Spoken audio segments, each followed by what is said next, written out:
দর্শক আসসালামু আলাইকুম। সর্বশেষ ম্যাচে কলম্বিয়ার বিপক্ষে 1-1 গোলে ড্র করেছে বর্তমান বিশ্ব চ্যাম্পিয়ন আর্জেন্টিনা।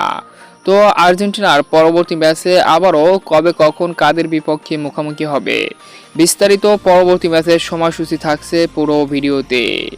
বিশ্বকাপ বাছাই পর্বের সর্বশেষ উইন্ডোতে আবারও মুখোমুখি হবে আর্জেন্টিনা, যেখানে সেপ্টেম্বরে আর্জেন্টিনা বাছাই পর্বের 17তম ও 18তম রাউন্ডের গুরুত্বপূর্ণ ম্যাচে মুখোমুখি হবে কনমেবলের প্রতিপক্ষ ভেনেজুয়েলা ও ইকুয়েডরের বিপক্ষে।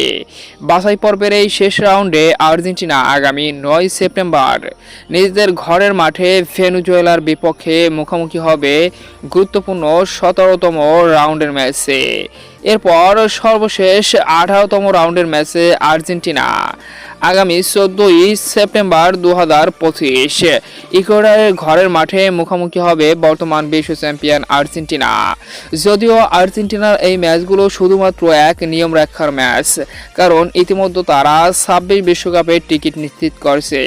কনমেবল থেকে বর্তমানে 35 পয়েন্ট নিয়ে সবার উপরে রয়েছে আর্জেন্টিনা, তবে তাদের সর্বশেষ প্রতিপক্ষ ইকুয়েডরও এই জুনের উইন্ডোতে বিশ্বকাপের টিকিট নিশ্চিত করেছে, অর্থাৎ 26 বিশ্বকাপের।